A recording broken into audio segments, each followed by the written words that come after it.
पर आज आपको चीन के बारे में हर सवाल का जवाब मिलेगा। आज हमारे साथ 4 ऐसे एक्सपर्ट्स हैं जो चीन के हर कदम के पीछे की चाल से वाकिफ हैं, जो जानते हैं कि चीन ने क्यों 1962 युद्ध के करीब 5 दशक बीतने के बाद भी सीमा के विवाद को जिंदा रखा। हमारे एक्सपर्ट्स जो भारतीय सेना राजनयिक सेवा में रह चुके हैं, चीन मामलों के एक्सपर्ट हैं, इन्होंने कई साल तक चीन की हर पॉलिसी का हिसाब रखा है। आज वॉर रूम में हम करीब 40 मिनट में इस सबसे बड़े विवाद का सच आपके सामने रखेंगे। तो आपको मिला दें हमारे आज के एक्सपर्ट से। जनरल रिटायर्ड जे सिंह हमारे साथ हैं, पूर्व सेना अध्यक्ष हैं, 5 दशक तक भारतीय सेना के साथ रहे, अरुणाचल प्रदेश के गवर्नर रह चुके। स्वागत है जनरल जे सिंह आपका स्टूडियो में। जयदेव रानडे साहब हमारे साथ हैं, चीन मामलों के जानकार हैं, नेशनल सिक्योरिटी एडवाइजरी बोर्ड के सदस्य हैं, centre for China analysis and strategy के प्रेसिडेंट हैं, कैबिनेट सेक्रेटरीट में एडिशनल सेक्रेटरी रह चुके हैं। स्वागत है जयदेव रानडे साहब आपका भी स्टूडियो। फुनचक स्टोबजान हमारे साथ हैं, पूर्व राजनयिक हैं, विदेश नीति और चीन मामलों के विशेषज्ञ हैं। चीन से जुड़े हर मामले पर अक्सर आप उनको टेलीविजन पर देखते हैं, अखबारों में उनके कमेंट्स पढ़ते हैं, वेबसाइट्स पर उनके लेख पढ़ते हैं और किर्गिजिस्तान में भारत के राजदूत भी रह चुके हैं। स्वागत है फुनचक स्टोबजान आपका भी। लेफ्टिनेंट रिटायर्ड संजय कुलकर्णी हमारे साथ हैं, सियाचिन पर तिरंगा फहराने वाले पहले भारतीय के तौर पर दुनिया के लोग उनको जानते हैं। दुनिया का सबसे ऊंचा युद्ध क्षेत्र है सियाचिन और उनके बारे में कहा जाता है कि उनका पूरा करियर भारत चीन सीमा पर ही रहा है। आपका भी स्वागत है स्टूडियो में। सबसे पहले जनरल सिंह मैं आप ही से पूछना चाहता हूं, जून से डोकलाम को लेकर यह विवाद चल रहा है भारत और चीन के बीच में। पहले भी विवाद होते थे, 10 दिन 15 दिन 20 दिन में खत्म हो जाते थे और वो सुर्खियों से बाहर चले जाते थे। इस बार ऐसा क्या है कि ये बात खत्म नहीं हो रही है? मेरे ख्याल में इस बार चीन को हमने सरप्राइज कर दिया।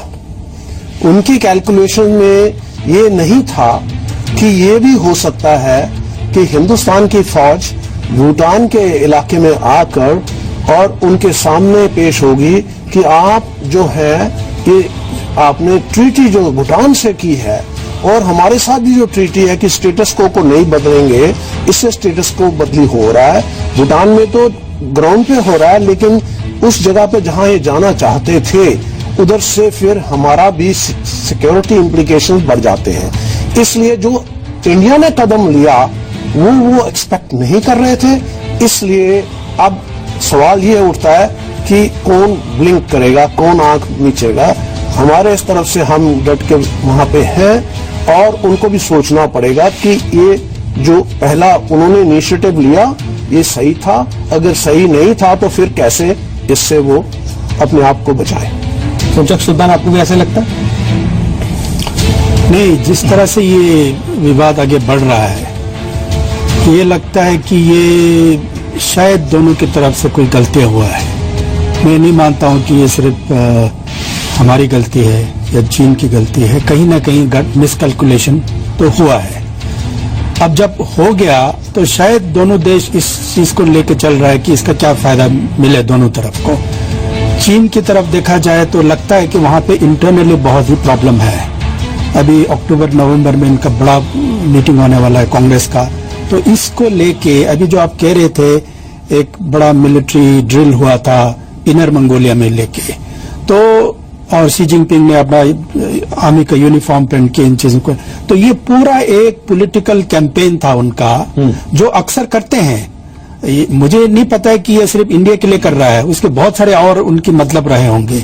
और अक्सर ये भी करते हैं कि इस तरह के जो मिलिट्री परेड करते हैं या ड्रिल करते हैं वो कुछ इंटरनल मैसेजिंग होते हैं। अब जब जैसे आपने देखा होगा इलेक्शन होता है ताइवान में, तो एक साइकोलॉजिकल एक वॉरफेयर का एक टैक्टिक रहता है और एक मीडिया का भी टैक्टिक रहता है। जी, इस बार उन्होंने मीडिया को अच्छी तरह से यूज किया एक वॉर के रूप में, तो वो इसलिए यूज करते हैं कि दूसरे ओपोनेंट को वो डिफीट करें विदाउट फाइटिंग अ वॉर। तो ये एक बहुत बड़ा हिस्सा था और आगे जाके क्या होगा मुझे नहीं लगता है कि ये एस्केलेट होना चाहिए 1 महीने के बाद या 2 महीने के बाद। ये डिफ्यूज तो होना ही है, लेकिन अभी तो दोनों तरफ सब इसको प्ले अप कर रहे हैं अपने मकसद के लिए। मैं आपने जो बात की ना कि गलती दोनों तरफ से हुई है, शायद इस पे आगे आपसे बात करूंगा सर से भी, लेकिन कुलकर्णी साहब हम मैप के जरिए दिखाने की कोशिश भी कर रहे हैं डोकलाम का इलाका वो कहाँ है लोगों ने डोकलाम का नाम सुना है पिछले 1 महीने में, किसी को एक्चुअल लोकेशन पता नहीं थी। तो हम आज नक्शे के जरिए दिखाने की भी कोशिश करें ये इलाका क्या है और ये इंपॉर्टेंट क्यों है। ये जो डोकलाम प्लेटो है ये तकरीबन 89 स्क्वायर किलोमीटर्स का एक प्लेटो है। अब डोकाला जो है, ला यानी कि पास, वो डोकाला है, बाटंगला है, वहां पर हिंदुस्तान की फौज है। चीन पहले भी डोकाला पर आते थे, ऐसे नहीं कि नहीं आते थे। तो जब इस बार उन्होंने सोचा कि हम जेपरलेंग या गिपोचेन जो 1890 की ट्रीटी जो वो कोट करते हैं बार बार, उसके पर उस तहत वो उस पर आना चाहते थे, जिस कारण उन्होंने 15 जून के बाद ये जो डोजर्स लाए, इंजीनियर्स का मटेरियल लाए और जिस तरह की जो कार्रवाई कर रहे थे। लेकिन अगर आप उस इलाके को ध्यान से देखें, डोकाला और ये जो इलाका है, जो चीनी है, जब भी उधर पेट्रोलिंग करने आते थे हमारे लोग उनको मिलते थे, वो डिसएंगेज हो जाते थे। पर इस बार जो उन्होंने तय कर लिया कि हम वहीं पर रहेंगे और हटेंगे नहीं, मुझे लगता है कि क्योंकि जब ओबीओ इनिशिएटिव हुआ और उसको शायद चीन को लगा कि भारत और भूटान जो दोनों देश हैं ये नहीं आए, उनको 29 देशों ने वहां पर गए और उन्होंने समर्थन दिया, लेकिन हिंदुस्तान और भूटान ये दोनों देश नहीं आए। और ये जो इलाका है डिस्प्यूटेड है, भूटान भी कह रहा है ये 1998 के ट्रीटी के मुताबिक और स्टेटस को में लाया जाए 2005 के हिसाब से, और जो 1959 का जो है वो स्टेटस को में आना चाहिए। 2012 में भी जो हुआ है तो समझौता, वो भी उस हिसाब से भी जो है तीनों देश मिल करके इस बात को सुलझाएंगे। लेकिन चीन ने इस बार वो नहीं किया। चीन आए और डोकाला में आकर के बैठ गए और कहते हैं कि अब हमको ट्रैक बनाने दो। अब देखा जाए तो ये जो जमीन है ये भूटान की है और जो 1890 का एग्रीमेंट है वो सिक्किम और हिंदुस्तान और चीन के बीच में है, ब्रिटिश टाइम का जो एग्रीमेंट है। लेकिन उन्हें लगा कि भूटान है, भारत क्या करेगा, ये तो भूटान का इलाका है, भारत क्या करेगा। पर ये जो एग्रीमेंट है 2007 का एक एग्रीमेंट है बिटवीन इंडिया और भूटान के बीच का जो एग्रीमेंट है और फ्रेंडशिप एंड ट्रीटी, उस बेहतर हम लोगों ने कहा कि नहीं, अगर भूटान ने हमसे रिक्वेस्ट किया है कि हमारे इलाके में लोग, हमने इनको रोकना है। उस तहत जब रोकने की कार्रवाई की, ये चीन को पसंद नहीं आया। चीन को लगता है कि भूटान जो है वो हमसे बात करे। अब 24 मीटिंग्स हुई हैं चीन और भूटान के बीच में, 24 बार मीटिंग हुई है इस इलाके को सुलझाने के लिए, उसके बावजूद भी नहीं सुलझ रहा है। तो उन्होंने सोचा कि चीन जो है वो भूटान के साथ बात करना चाहता है, अब भूटान के साथ उसके कोई संबंध तो है नहीं, तो वो थ्रू इंडिया ही जाना है। तो ये जो कैच 22 सिचुएशन है, मैं कहूंगा चीन के लिए, कि वो हिंदुस्तान से बात करना नहीं चाहता है, कहता है ये हमारा इलाका, ये आपका इलाका नहीं है, और भूटान जो है और उसके साथ कोई डिप्लोमेटिक कोई संबंध नहीं है, ठीक उठने के कोई साधन ही नहीं है। जयदेव साहब, आपको लगता है भारत ने गलती की इस पर आंख ऊंची करके? बिल्कुल नहीं। इनफैक्ट अगर हम ये कदम नहीं उठाते तो हमारे लिए बहुत ही बुरा होता। हमारे जो नेबर्स हैं, यानी कि बांग्लादेश, नेपाल, भूटान, खुद श्रीलंका, पाकिस्तान, ये सब समझते कि अगर चीन थोड़ी सी भी आंख दिखाए तो हम पीछे हट जाएंगे। पहली बात वो। दूसरी, चीन हमसे जरूर ज्यादा ताकतवर है इस हिसाब से कि उनके पास हथियार कितने हैं और उनकी फौज कितनी बड़ी है और उनकी बजट कितनी बड़ी है, मतलब डिफेंस बजट, उनकी इकोनॉमी भी बड़ी है।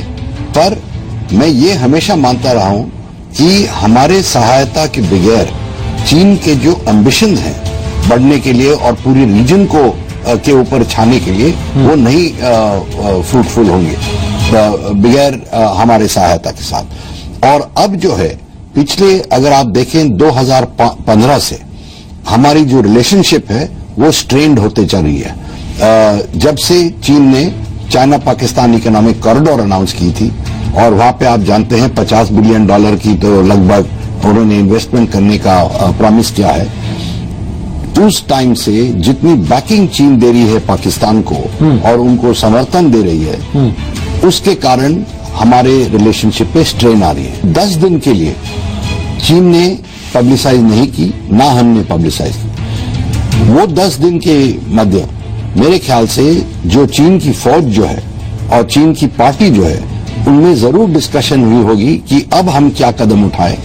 10 दिन की जो साइलेंस है, उसके बाद जो प्रोपेगेंडा ऑफेंसिव उन्होंने शुरू किया भारत के ऊपर, उसमें दो चीज जाहिर हो जाते हैं। एक, उनका भारत के बारे में क्या थिंकिंग है। जिस तरीके से उन्होंने बात की है कि भारत को हम तोड़ेंगे, खास तौर पे उन्होंने कहा है कि हम इंटरनेशनल कैंपेन माउंट करेंगे भारत और भूटान का संबंध जो है उसको तोड़ने के लिए।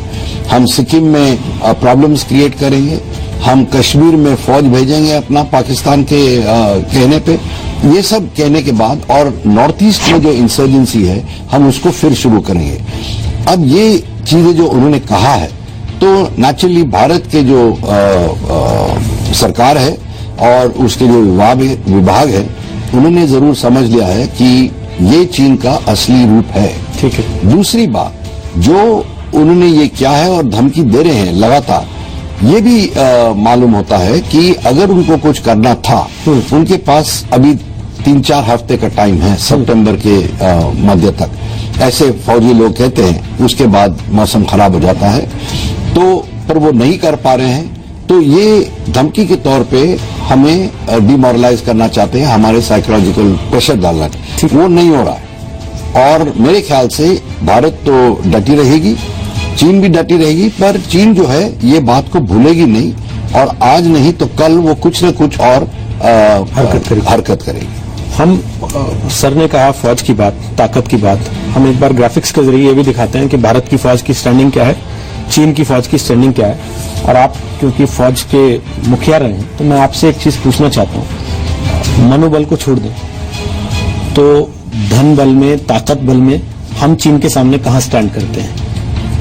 मैं समझता हूं कि इस समय की भारतीय जो फौजें हैं, आर्मी, नेवी, एयरफोर्स, वो काफी सक्षम है, well led, well trained and fairly well equipped. अब कहने का मतलब ये है कि हमें ये नहीं सोच के चलना चाहिए कि चाइना मैन 8 फुट लंबा है, उसकी भी कमजोरियां हैं, और इस इलाके में जब वो फौज भेजता है, उसको अपने मेनलैंड से कम 2,000-2,500 किलोमीटर लोगों को भेजना पड़ता है, जैसे कि हम त्रिवेंद्रम से अपनी आर्मी को भेजेंगे।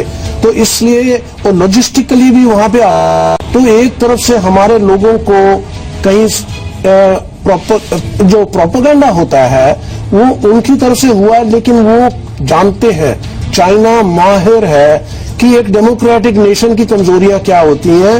वो आज से 100 साल पहले यही कर रहा था तरीके कि मीडिया को आप बीच में ले लो, उनके ओपन मीडिया है, पॉलिटिकल डिफरेंसेस को ले लो। मैं आपको बता रहा हूं, मेरी रिसर्च में ये आया साबित कि जब यंग हस्बैंड की एक्सपेडिशन तिब्बत को कैप्चर करने के लिए गई, उस समय भी ब्रिटिश पार्लियामेंट में मतभेद थे। जो चाइना समझता है, उन्होंने एक एक्सपर्टीज बना ली है कि डेमोक्रेटिक देशों की कमजोरियों का कैसे फायदा उठाएं। तो मैं आपसे ये कह रहा हूं कि जो उनकी मीडिया ने जो बातें की हैं, वो सारी रिस्पॉन्सिबल मीडिया नहीं है। वो कई चीजें ऐसे बोली गई हैं कि आम इंडियन नागरिक को थोड़ा फिक्र आ जाए, या डर आ जाए, या भय आ जाए, या पॉलिटिशियन को लगे। लेकिन सही में अगर मैं कहूं, हमें बिल्कुल सतर्क रहना चाहिए। We should not lower our guard, और हम डट के मुकाबला कर सकते हैं, लेकिन हम चाहते हैं कि ये वार्तालाप से, डायलॉग से ये इसका हल ढूंढा जाए। क्योंकि मैं जैसे कह रहा हूं कि ये चाइना ने उम्मीद नहीं की थी कि हिंदुस्तान ऐसा कदम उठाएगी। ये पहली बार हुआ है। हिंदुस्तान को जो हुक्मरान है, उनको काबिल तारीफ समझना चाहिए कि उन्होंने ये इनिशिएटिव लिया, क्योंकि इसके लिए भी गट्स चाहिए, गुर्दा चाहिए, और उसके लिए मैं खुद सोचता हूं कि ये अच्छा है। और लेकिन हमने ये भी कहा है साथ के साथ कि डायलॉग हमेशा हमारा पहला कदम होगा, डायलॉग से करेंगे। लेकिन इसको हमारी गलती हम कभी नहीं मान सकते, क्योंकि हमने नहीं शुरुआत की, ये शुरुआत चीन ने की है।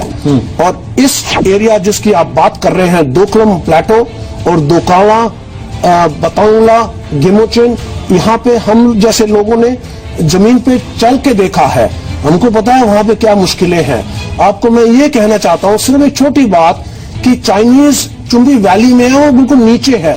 जैसे आप 100 मंजिली मकान में ऊपर है और वो नीचे रोड पे जा रहा है, तो उनको बहुत वल्नरेबिलिटी है। वो चाहते हैं कि हम इस रोड को बना के थोड़ा सा जामफेरी रिज के ऊपर आ जाएं, वहां से हमारी डोमिनेशन भी होगी और हम थोड़ा सा अच्छी तरह से अपना इंडिया का अगर जरूरत पड़ती है तो मुकाबला कर सकते हैं। आज के दिन पे हम लोग सारे डोमिनेटिंग हाइट्स पे बैठे हैं और हम उसी चीज को कायम रखना चाहते हैं। हमारा कोई बुरा इरादा नहीं है, लेकिन अगर वो अग्रसर होना चाहते हैं तो हम डट के उनका मुकाबला करेंगे। हम लगातार जो बात कर रहे हैं उसमें एक चीज ये उभर के आ रही है कि चीन मीडिया का बहुत इस्तेमाल करता है। प्रोपेगेंडा वॉर एक तरीके से फुल फ्लेज्ड इस समय ऑन है, चल रही है। डोकलाम का मामला जब से शुरू हुआ तब से लेकर लगातार एक के बाद एक चीन की तरफ से धमकियां आई और उसका माध्यम बना चीन का नेशनल न्यूज़पेपर, चीन का सरकारी अखबार। कैसी कैसी धमकियां चीन ने दी है पिछले कुछ दिनों में, उस पर एक रिपोर्ट पहले आपको दिखाते हैं। इस तरह की चीजों को सुलझाने के लिए अगर आप धीरज खोते हैं, अधीर होते हैं, उतावले होते हैं, तो कभी भी संकट का हल नहीं निकलता। अंतर्राष्ट्रीय कूटनीति कैसी होती है, ये जानने के लिए चीन को भारत की विदेश मंत्री सुषमा स्वराज की बातें सुननी चाहिए, क्योंकि डोकलाम विवाद पर कूटनीतिक बातचीत शुरू होने से पहले ही चीन ने भारत के खिलाफ धमकी युद्ध शुरू कर दिया। सबसे पहले चीन ने कहा कि भारत को इतिहास से सबक लेना चाहिए। इशारा 1962 युद्ध की तरफ था। दावा ये भी किया गया कि चीन की सेना आक्रमणकारी सेनाओं को हराने में सक्षम है। चीन ने इसके बाद सीधे हमला करते हुए कहा कि बढ़ता हिंदू राष्ट्रवाद भारत को युद्ध की ओर धकेलेगा। इसके बाद चीनी सेना के प्रवक्ता ने भारत को युद्ध की धमकी देकर कहा, हिमालय को हिलाना आसान है, चीनी सेना को नहीं। ड्रैगन का दावा ये भी था कि युद्ध हुआ तो उसे संभालना भारत के बस में नहीं होगा। डोकलाम से ध्यान हटाने के लिए चीन ने ये भी कहा कि अब कश्मीर में तीसरे देश की सेना घुस सकती है। चीन ने फिर कहा कि मोदी सरकार भारत की जनता को युद्ध में धकेल रही है। डोकलाम मामले में ये भी कहा गया कि सिर्फ सिक्किम सेक्टर में ही नहीं, बल्कि भारत के साथ पूरी सरहद पर युद्ध होगा। चीन ने भारत से दलाई लामा कार्ड खेलना बंद करने के लिए भी कहा। फुनचौक जी, जो मैं एक चीज आपसे पूछना चाहता हूं कि चीन अगर मीडिया प्रोपेगेंडा के जरिए भारत में एक हलचल खड़ी कर सकता है, तो मैंने सुना चीन में भी बहुत लोग जी न्यूज देखते हैं, बम चलाना शुरू कर देते हैं, बम बंदूक टीवी पर धूम धड़ाम की आवाज से निकालना शुरू कर दें, तो क्या इससे दो देशों के बीच में तनाव घटते और बढ़ते हैं कि टीवी क्या चला रहा है और अखबार क्या लिख रहा है? मैं इस विषय पर थोड़ा बाद में आऊंगा, लेकिन मैं एक चीज बताना चाहता हूं। मैं इस स्टूडियो में आके लोगों को उकसाने का हमारा कोई मकसद नहीं है। हमारा भी नहीं। मेरा कोई वॉर मॉन्गरिंग, मेरा कोई इंटेंशन नहीं है। हमें फैक्ट्स पे बात करना है। अब इस पे देखिए, दो चीजें हैं, लोग कंफ्यूज करते हैं। चाइनीज के स्टेटमेंट को पढ़िए, रोज पढ़िए, बार बार पढ़िए। वो क्या कहते हैं कि आपने इंटरनेशनल लाइन को ट्रेस पास किया है। आप अपने आप से पूछिए कि हमने ट्रेस पास किया कि नहीं किया। एक ये इशू है। दूसरा कहते हैं कि वहां पे जाके एक डिस्प्यूट एरिया है जो भूटान और चाइना के उसमें, उसके बारे में वो ज्यादा नहीं बोलते हैं। शायद वो कहना चाहते हैं कि आपने बिना ट्रेसपेस करके, बिना इंटरनेशनल लाइन को क्रॉस करके आप भूटान की तरफ से जाके वो डिस्प्यूटेड में चले जाते हैं, उस पर उसको कोई इतराज नहीं। शायद आप लोगों के भूटान और इंडिया के बीच में कोई एग्रीमेंट होगा, आप जा सकते हो, किधर से भी जा सकते हो, लेकिन आपने इंटरनेशनल बॉर्डर को क्यों क्रॉस किया है? इस पे शायद सरकार को क्लैरिफिकेशन देना चाहिए। अभी तक वो नहीं दे रहे हैं, क्यों नहीं दे रहे हैं पता नहीं है। लेकिन कह रहे हैं आर्टिकल 2 ऑफ जो 2007 के ट्रीटी को कोट कर रहे हैं लोग, मुझे तो नजर नहीं आया। मैं तो कम से कम 50 बार पढ़ा हूं आर्टिकल 2 को, कि उस ट्रीटी में क्या कहता है कि हम कभी भी उधर भूटान की तरफ जा सकते हैं, नहीं जा सकते हैं। मेरा मानना है, अभी सुषमा स्वराज जी ने लोकसभा में बयान दिया था, कहता है कि हमारा पूरे साउथ एशिया में सबसे बड़ा मित्र जो है वो भूटान है।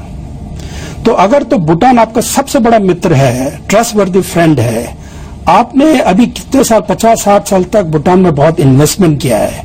ये नहीं कि सिर्फ डेवलपमेंट में इन्वेस्ट किया, उनके एडमिनिस्ट्रेशन में, उनके पर्सनल में, उनके आर्म फोर्सेस को आपने ट्रेन किया है। तो आप बजाय कि हम खुद जाए तो भूटानीज फोर्सेस को आगे क्यों नहीं भेजा? उनको बोलते कि आप इसको डिफेंड करो, अगर आपको प्रॉब्लम होता मैं पीछे हूं ही हूं। तो मुझे लगता है कहीं ना कहीं गड़बड़ है। बहुत बड़ा गड़बड़ है जो हम छुपाना चाहते हैं, बहुत बुरी तरह छुपाना चाहते हैं। मैं अभी चीन में था 15-20 दिन पहले, कहीं सिटीज में घुमा हूं। यंगस्टर जो यंग जनरेशन में तो कहीं इम्पैक्ट ही नहीं है इन चीजों का। जो मीडिया जो कह रहे हो, ग्लोबल टाइम्स और पीपुल्स डेली कहते हैं, वो कुछ मिलिट्री वाले, कम्युनिस्ट पार्टी वाले, गवर्नमेंट वाले उकसाना चाहते हैं इन चीजों को। वेटरन जो है, पुराने जो 1962 के जो वेटरन है, वो बड़े उत्साहित है, उनको लेके बड़े परेशान है कि इंडिया को 62 सबक सिखाएंगे। हमने इस चीज को रेस किया, क्यों आप करते हो? तो उन्होंने कहा कि पहले तो आपके मीडिया बड़ा चिल्लाते थे, तो हमने उसी मेथोडोलॉजी को यूज किया। लेकिन एक चीज है ना कुलकर्णी साहब, अगर उधर से बयान आएंगे तो इधर से जवाब भी होंगे। हाँ, अगर चीन 1962 का चीन नहीं है तो भारत भी तो 1962 का भारत नहीं है। ये भी तो कहीं ना कहीं भारत को एक मैसेज देना था ना, जो उसने उस जगह पे, जैसा सर ने कहा कि हम ब्लिंक नहीं कर रहे हैं इस बार, तो ब्लिंक नहीं करके वही मैसेज देने की कोशिश नहीं है क्या भारत की तरफ से? ये ऐसे है कि अगर आप इसको देखें किसी भी तरीके से, कहीं पर भी अगर हम कहें, जैसे कहा कि शायद कहीं गलती है, ऐसे लग रहा है कि कहीं शायद गलतियां कह रहे हैं, मेरी राय में ऐसे कुछ नहीं है। क्यों नहीं है? 15 जून अगर हम ले तारीख, 15 जून की तारीख पे सब अपनी अपनी जगह पे आ जाए, सब, जो चीन अपनी जगह, भारत अपनी जगह और भूटान जो है वो अपनी जगह, साफ हो जाएगा कौन किधर गया है। क्योंकि अगर 15 जून की तारीख जो है, ये गड़बड़ शुरू हुई 16 जून से, और 16 जून से लगातार हो रही है, और ये 16 जून को हुई, 29 तारीख को पहला स्टेटमेंट भूटान ने दिया, उसके बाद 30 जून को हिंदुस्तान ने स्टेटमेंट दिया, उसके बाद हिंदुस्तान से ऑफिशियल स्टेटमेंट कुछ नहीं आया है। इस दौरान, जैसे रानडे साहब बता रहे थे, 10 दिन में 2 बार बीपीएम्स हुए हैं, बॉर्डर पर्सनल मीटिंग हुई है इंडिया और चाइना के बीच में। ऐसे नहीं है, there peace and tranquillity agreement के मुताबिक there standard certain procedures are followed. ऐसे नहीं है कि ऐसे उठ करके, तो बॉर्डर पर्सनल मीटिंग 2 बार हुई है, दोनों बार जब मीटिंग्स हुई है तो ये बात तो उठी हुई होगी कि भाई आप कहां हैं और हम कहां हैं। तो हर वक्त अब चीन का जो कहना है कि हम तो पीछे नहीं हटेंगे, हम अपनी जगह पर हैं, भारत का ये कहना है कि हम भी अपनी जगह पर हैं, हमने कौन सा कोई उल्लंघन किया है? कोई हमने उल्लंघन नहीं किया, ये तो इंटरनेशनल बॉर्डर है। लेकिन अगर आप वापस जाएं, जैसे 1890 के एग्रीमेंट की ओर देखें, उस एग्रीमेंट के बाद, तुरंत बाद, तकरीबन 50s के आसपास, पंडित नेहरू ने भी चिट्ठी लिखी थी उन्हें कि ये जो कार्रवाई हो रही है, जो आप 1890 का एग्रीमेंट कह रहे हैं, 1842 का एग्रीमेंट जिसमें लद्दाख के साथ बॉर्डर्स का बातचीत है, मैं ये कहूंगा आपको, चौवन लाख उन्होंने लिखा है कि भूटान और हिंदुस्तान के जो नक्शे हैं उसमें आप ये जो जमीन है आप आपकी तरफ दिखा रहे हो, चाहे 1890 के एग्रीमेंट कोट करें, 1842 के एग्रीमेंट कोट करें, लेकिन जो जमीन है ये आप अपनी तरफ, ये ठीक नहीं है। ये शायद दोनों देशों के बीच में किसी वक्त भी एक तरीके से अनबन होगा, और वो हो रहा है। चुंबी जो वैली है वो उनकी है ना, वो तिब्बत का है, जो अपना ईस्टर्न पोर्शन है वो तो भूटान का है, जो वेस्टर्न पोर्शन है वो सिक्किम का है, इसमें तो कोई दो राय नहीं। उधर तो चीन है ही नहीं, चीन तो चुंबी वैली में है, लेकिन परसेप्शन में उनका कहना है नहीं। अब ग्रेजिंग ग्राउंड की ये बात करते हैं, बड़े बहुत आश्चर्य की बात है किस तरीके से वो ग्रेजिंग की बात करते हैं। वो कहते हैं हमने, हमारा जो याक है, इस गांव का जो याक है, जहां तक वो चरने के लिए जाता है वो हमारा इलाका है। अब आप बताइएगा, और वो ये कहते हैं जो याक है ये जानता है कि किस इलाके में चरना है और किस इलाके में नहीं चरना है। तो हमारे गांव का याक जहां तक जाता है, वो जब डोकालम के जो प्लाटो है वहां तक हमारा याक चरने के लिए जाता है। अब इस तरह की जो बातें हैं, ये अब ऐसी ही बातें यांगसे में भी हुई थी। जैसे चीफ साहब कह रहे थे, यांगसे में हुआ, 1-2 दिन नहीं, वहां पर भी 40 दिन तक हम लोग, तो उसी वक्त तो जब कारगिल की लड़ाई हो रही थी, चीन ने शायद पाकिस्तान के साथ दिखाने के लिए कि हम आपके साथ खड़े हैं, आप चिंता मत करो करके, क्या यांगसे भी 40 दिन बिल्कुल इस तरह से हम आप बैठे हुए, वैसे चीन और हिंदुस्तान के बैठे नहीं उधर, कोई फर्क नहीं, अब अपने आप डिसएंगेज हो गए। उसके बाद इस बार हो सकता है डिसएंगेजमेंट, जैसे कह रहे हैं कि विंटर्स का ना भी हो, सालों साल चलता रहे। उन्होंने थोड़ा इंटरजेक्ट करना चाहता हूं। बोलिए।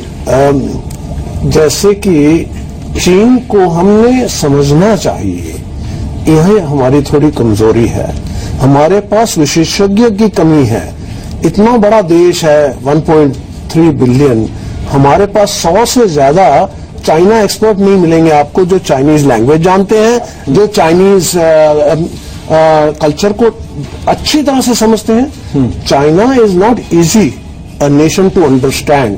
अब मैं आपको ये कहना चाहता हूं कि मैंने पढ़ा, चार्ल्स बेल्ट ने इतिहास लिखा है, इनकी ऑटोबायोग्राफी लिखी है 13 दलाई लामा, इनके पहले वाले, और उन्होंने उसको साफ शब्दों में कहा कि भाई चीन की स्ट्रैटेजी होती है, इनकी रणनीति होती है, एक कदम लेते हैं उसके बाद देखते हैं किसी ने रिएक्ट किया है या नहीं तो दूसरा लेते हैं, और दूसरा भी अगर कोई रिएक्ट ना करे फिर तो आगे बढ़ जाते हैं। अब ये पहली बार हुआ है कि उनको एक कदम लेने के बाद एकदम हमने रोका है। अगर हम नहीं रोकते और हम भूटानीज को बोलते तुम खड़े हो जाओ सामने, तो छोटा सा देश है, उसको धमकी दे के हटा सकते थे और अपना काम पूरा करते। रानडे साहब, एक चीज आपसे पूछना चाहता हूं। एक अमेरिकन एक्सपर्ट ने कहा कि अगर युद्ध हुआ तो बहुत छोटा सा होगा, लेकिन इसका असर पूरी दुनिया पे होगा, जैसा अभी जे सर कह रहे थे।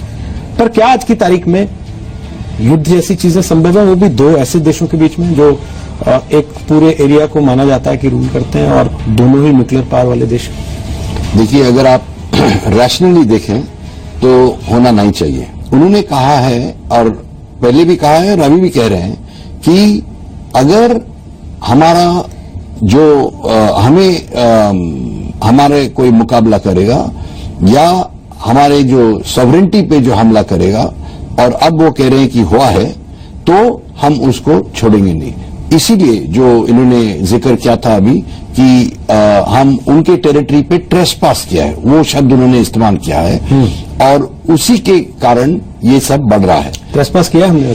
नहीं, वैसे वो कह रहे हैं। नहीं पूछ रहा हूं। नहीं किया। यही मैं अभी बताऊंगा आपको। चीन में एक प्रोपेगेंडा डिपार्टमेंट है, Chinese communist party central committee के नीचे, और वो हर न्यूज़पेपर पे दिन में 3 बारी एडवाइजरी देती है कि आप क्या छापेंगे, कैसे छापेंगे और कितना उसको प्रोमिनेंस देंगे। दूसरी बात, वो वेबसाइट्स को भी ऐसे कंट्रोल करते हैं।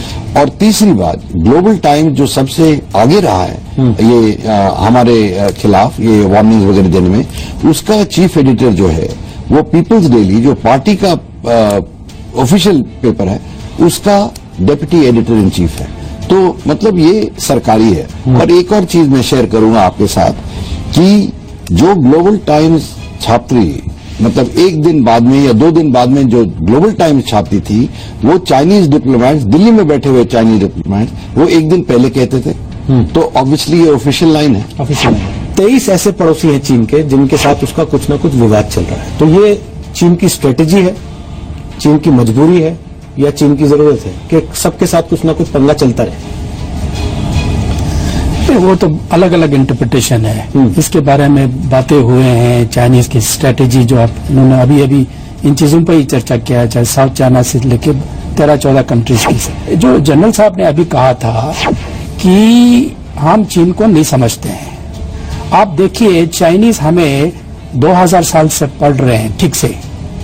कब आए थे वो जो ट्रेवलर, जब इधर आके नालंदा कहीं पढ़ के गए थे?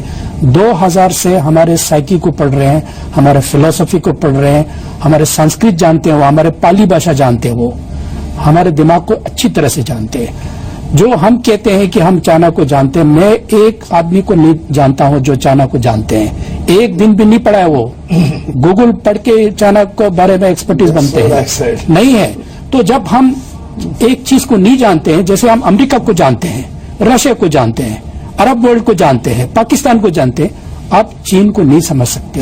तो हमें दूर का सोचना है कि चाइना सबसे बड़ा इंपॉर्टेंट रिलेशनशिप हमारा चाइना के साथ रहेगा, अनफॉर्चुनेटली। मतलब आप कह रहे हैं सांप को दूध पिलाते रहना चाहिए? हाँ, आप कह रहे हैं भले ही सांप लगता हो पर सांप को दूध पिलाते रहना। सांप को समझने की कोशिश करो, सांप को समझने की कोशिश करो, सांप कैसे डसेगा आपको। लेकिन समझोगा नहीं तो सांप वैसे भी आपको चित कर देगा, इधर से लाएगा उधर से आएगा, रात को भी घुस के आएगा। बहुत सारे लोग कहते हैं कि बॉर्डर पे चीन के पास इंफ्रास्ट्रक्चर अच्छा है, लेकिन अगर कोई ऐसी स्थिति आ जाती है जहां भारत और चीन आमने सामने आज की स्थिति से एक कदम आगे बढ़ने की नौबत में आते हैं, तो इंडियन एयरफोर्स और भारतीय नौसेना जो है वो चीन को ज्यादा बेहतर तरीके से टक्कर दे सकती है। युद्ध अगर होता तो एक तरफा नहीं होगा। आपको क्या लगता है? मैं सहमत हूं, लेकिन ये भी कहना चाहता हूं कि आर्मी भी जो डिप्लॉयमेंट है, आर्मी की जो कैपेबिलिटीज हैं, उसमें बहुत बढ़ोतरी हो चुकी है और हम डट के मुकाबला कर सकते हैं, क्योंकि हमारा देश हमेशा अपने देश की हिफाजत के लिए ही फौज को तैनात करता है। हमने किसी दूसरे देश के ऊपर एग्रेशन नहीं किया, तो इसलिए मैं समझता हूं कि हम सही रास्ते पे चल रहे हैं। हम अपने आप को तैयार रख रहे हैं किसी भी इवेंचुअलिटी के लिए, और इसलिए अगर आर्मी चीफ ने कोई स्टेटमेंट दी है, उसका यही मतलब निकलना चाहिए कि हम लोग एक जिम्मेवार और जवाबदार देश हैं। हमारी हुक्मरान जिम्मेवार और जवाबदार हैं और वो एक इरेस्पॉन्सिबल एक्शन नहीं लेंगे। और मुझे यकीन है कि जी जिनपिंग भी कोई ऐसी गैर जिम्मेवारी और गैर जवाबदारी वाली हरकत नहीं करेगा। और ये जो हुआ है, इसको डी एस्केलेट करने में टाइम लगेगा अकॉर्डिंग टू मी। और लोग बात करते हैं कि युद्ध हो जाएगा, छोटा लिमिटेड युद्ध हो जाएगा। लिमिटेड को कौन रोक सकता है? एक बार स्पाइरल में आ जाए तो बढ़ जाएगा, हवाई जहाज आ जाएंगे, मिसाइल आ जाएंगी, फिर बढ़ जाएगा, उसको कौन रोकेगा? इसलिए दोनों देश के जो लीडर्स हैं, उन्होंने सोचा होगा और अभी भी सोच रहे होंगे, उनकी ये एक बड़ी जिम्मेवारी है कि दुनिया का 1/3 हिस्सा, India plus China is 1/3 of the world.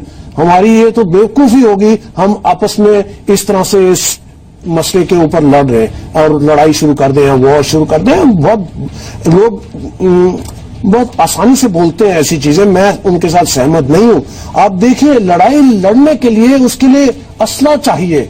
कहां पे उनके एमुनेशन की डंपिंग हो रही है, कहां पे उनके राशंस की डंपिंग हो रही है, कहां पे वो तैयारियां कर रहे हैं, मोर्चे खोद रहे हैं। ये सिर्फ मैं समझता हूं लोग हमारे डर जाते हैं, बिकॉज उनको, जैसे आपने आज ये इनिशिएटिव लिया कि लोगों को ज्यादा जानकारी दी जाए, तो इससे बड़ी चीज आप नहीं कर सकते अपने देश के लिए कि आप अपने आम आवाम को समझाइए कि भाई देखो, ये है असली सिचुएशन, ये जमीनी हालात हैं और हमें तैयार और होशियार रहना चाहिए।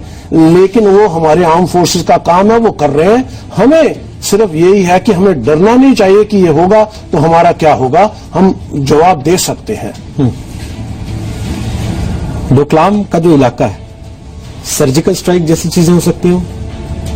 नहीं, ये जो कार्रवाई है, जैसे हम जैसे कहते हैं कि सर्जिकल स्ट्राइक है, वो ये जो बातें हैं, ये थोड़ी सी अलग तरह की बातें हैं। पहले जैसे मैंने कहा आपको कि डोकलाम जो है वो 89 स्क्वायर किलोमीटर छोटा सा एरिया है और दोनों के ट्रुप्स आमने सामने बैठे हुए हैं। और इस तरह की अगर सर्जिकल स्ट्राइक की हम जो बात करते हैं, इससे कोई भी चीज लिमिटेड नहीं रहेगी, वो आउट ऑफ कंट्रोल हो जाएगी कहीं पर भी। जैसे चीन जो है हमारा पड़ोसी देश है। चीन बार बार जब भी हम उनसे बात करते थे, कहते थे कि आपने 2000 साल से भी ज्यादा आपने हमारे ऊपर राज किया है, हमारे दिमाग को आपने बदली किया है। सारे के सारे जो आज उधर चाहे एथिस्ट हो, किसी भगवान में विश्वास ना रखते हो, लेकिन बौद्ध धर्म उनके जन जन में बैठा हुआ है। 2000 साल से आप हमारे ऊपर राज कर रहे हो, हमने आपको कभी कुछ नहीं कहा। 62 में जो भी अनबन हुई, जिसके कारण से हम भी पीछे हट गए हुए, आप इतने हमसे नाराज हैं या जो भी है। मैं सोचता हूं कि जो भारत भी है, और हर हमेशा जैसे प्रधानमंत्री ने भी कहा कि differences can not become disputes, they can be settle, और सेटल करने की काबिलियत हमें भी है, उनमें भी है। लेकिन चीन जो है, इट रिस्पेक्ट्स स्ट्रेंथ। आप कमजोर होकर के उनके साथ नेगोशिएट नहीं कर सकते, आप कम से कम बराबर होने की काबिलियत होनी चाहिए। अब जैसे पहाड़ों में है, अगर हम कहें कि हमला करेंगे, भारत हमला नहीं करेगा। ये तो मेरे को लगता है कि भारत हमला नहीं करेगा। भारत ना ही इसमें पहल भी करेगा हमला करने की या सर्जिकल स्ट्राइक करने की। ये सोच ही गलत होगी, बिल्कुल ही गलत होगी। जहां तक कि चीन का सवाल है, जिस तरीके से बार बार कहते हैं ग्लोबल टाइम्स हुआ, पीएलए डेली हुआ या पीएलए टाइम्स हुआ, ये हर रोज एक ना एक आर्टिकल निकाल रहे हैं। तकरीबन पिछले 30-40 दिनों में इन्होंने 40 एक आर्टिकल्स हर एक तरीके से हर बार निकालने की कोशिश की है। ये हुआ वो हुआ, हम भारत को सबक सिखाना चाहते हैं और हम मानेंगे नहीं, ये पीछे हट जाए। ये सब साइकोलॉजिकल है। दे बिलीव इन व्हाट वो कहते हैं ना 3 tactical warfare, propaganda, psychological warfare और लीगल। ये तीनों आजमा रहे हैं, टेस्टिंग द वाटर्स कि भाई क्या है। ये देश उभरा है, आफ्टर ऑल भारत भी कोई छोटा मोटा देश नहीं है। It is also among the top 5 in the world, economically it's among the top 10 in the world. और अगर आप देखें तो चीन ने के 2 पाल रखे उन्होंने, एक तो नॉर्थ कोरिया है जो इसको बोला है आप अमेरिका को देखो, और इधर पाकिस्तान एक क्लाइंट स्टेट पाल रखा है, आप हिंदुस्तान को देखो। एक चीज अगर मैं इंटरजेक्ट करूं कि आपने सर्जिकल स्ट्राइक की बात की, वो तो वही फ्रेज चाइनीज इस्तेमाल करते हैं कि हम लोगों ने सर्जिकल स्ट्राइक की और आके उनको रोका, ऐसा डिस्क्रिप्शन देते हैं। पर इसमें अगर मैं एक कहूं कि अगर आप ये स्टैंड ऑफ देखें, फेस ऑफ जो देखें, तो 10 दिन के लिए जो पब्लिसिटी नहीं हुई थी, उस टाइम 2 फ्लैग मीटिंग हुई थी। वो विंडो था डिप्लोमेसी का। अगर चीन ये प्रोपेगेंडा ऑफेंसिव नहीं करती इस तरीके से, तो डिप्लोमेसी के लिए बहुत स्कोप था। पर ऐसे करके जो प्रोपेगेंडा उन्होंने ऑफेंसिव माउंट किया है, उन्होंने डिप्लोमेसी का स्कोप नैरो कर दिया है। डिप्लोमेसी को मतलब डिप्लोमेटिक सोल्यूशन कठिन किया हुआ। पर पूरे दौरान में भारत चुप रही है। भारत ने, जैसे मैं कहूं, अगर क्वाइट कॉन्फिडेंस डिस्प्ले किया है, उन्होंने इस एक्सचेंज में मतलब हिस्सा नहीं लिया है। इसका क्या मतलब है? मतलब है कि हम लोग अभी भी चाहते हैं कि पीसफुल सोल्यूशन हो, डिप्लोमेटिक सोल्यूशन हो, और इसीलिए हम प्रपोजल लेके जा रहे हैं चीन के पास। और जब तक चीन इसको रिस्पॉन्ड नहीं करेगी तो मामला ऐसा ही चलता रहेगा। पर एक और चीज मैं कहूं कि जो ट्रेजेक्टरी पे चल रही है चीन, वो अपने आप को बहुत ही पावरफुल समझने लगी है, और इसीलिए वो ये समझती थी कि कोई रोकेगा नहीं। ये पहला सिचुएशन हुआ है इतने सालों के बाद, जब चीन का जो मैं कहूं फॉरवर्ड मोमेंटम को ब्लॉक किया गया है, और वो भारत ने किया है। एक अच्छी बात है कि हम लोग वैसे पीसफुली नेशन रही है, बट इसका ये मतलब नहीं है कि हम लोग अपना सॉवरेंटी भी खो बैठे। नहीं, जब वानाडे साहब कह रहे थे कि हमारा पॉलिसी ठीक रहा कि हमने रिएक्ट नहीं किया, लेकिन मैं ये नहीं कह रहा हूँ, ये तो चाइनीज कह रहे थे, मैं आपको सिर्फ बता रहा हूँ इस पे कि जब हर चीज चाइना की तरफ से आ रहा है। अभी तो हमारे जो फॉरेन डिप्लोमेट्स दिल्ली में हैं, वो भी रोज अपने कैपिटल को अपना रिपोर्ट भेजते हैं, तो वो चाइनीज रिपोर्ट पे बेस पे भेजते हैं। इंडियन गवर्नमेंट का कोई स्टेटमेंट नहीं आता है। तो एक ग्रुप में तो दुनिया को भी सिर्फ चाइनीज रिपोर्ट जा रहा है। दूसरा कहने का मतलब है कि जब इंडिया तो जब दपसंग हुआ था, तो चुमर हुआ था, तो तू मैं बहुत हो गया था, दोनों तरफ से चल रही थी। इस बार तो इंडिया चुप बैठा हुआ है। उनका थिंकिंग है कि ये गलती तो इसका है, फिर ये कुछ छुपा रहे हैं अपने आप को, स्टेटमेंट भी नहीं दे रहे हैं। तो it works both way. It's not that very black and white में ऐसा कुछ नहीं है। It's a very grey thing. It has many implications. आप क्या बोलते हैं, क्या नहीं बोलते हैं, चुप बैठे तो उसका भी मतलब है, नहीं बोलते तो उसका भी मतलब है। तो ये तो एक है कि किस तरह आप इंटरप्रेट करें अपने हित में। बाकी तो साइंटिस्ट जिस तरह वो देखेंगे। बाकी एक्सपर्ट तो I don't know who all are expert, but I am a professional. I look at factually everything. I am a nationalist of course, but today if something happens, I will be the first one to be affected. I sit on the border, and I don't want to get humiliated like in 62. That's very sure, unless I'm very confident. आप लोगों को कुछ असर हो या ना हो, हमारे ऊपर साइकी पे होता है, क्योंकि हम बॉर्डर पे बैठते हैं, ये बॉर्डर पे बैठते हैं, और हमने देखा ये सारा चीज। इसीलिए मैं लास्ट कमेंट इनसे लेने के लिए क्या हुआ था, सबको अपने तरफ से ये कहना चाहता हूं कि मेरे असेसमेंट के मुताबिक कोई इंडिकेशंस ऐसे नहीं है कि दोनों देश के बीच में युद्ध होगा, और अगर युद्ध की तैयारियां होती हैं तो इस समय सैटेलाइट सब दुनिया के हमारे ऊपर हैं, तो इसलिए हमें खबर मिल जाएगी। उनकी इतनी ट्रेनें आई, उनके इतने हवाई जहाज आए, और हम पूछ सकते हैं भाई आप क्या करना चाह रहे हो, क्यों ये हरकत हो रही है, फिर हम भी रिस्पॉन्स करेंगे।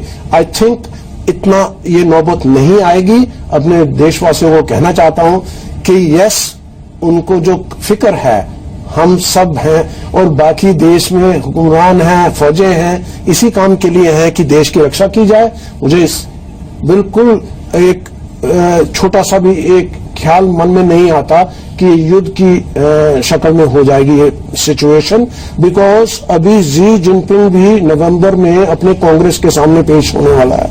वो चाहता है, अब इसका हल जो निकलेगा वो मैं समझता हूं हमारे फॉरेन सर्विस की एक बहुत खुसूसियत है कि कभी कभी ऐसे हल निकालते हैं जो कोई सोच नहीं सकता। आई होप दोनों देश के डिप्लोमेट्स इसका आंसर निकालें और पीसफुली सॉल्व कर लें।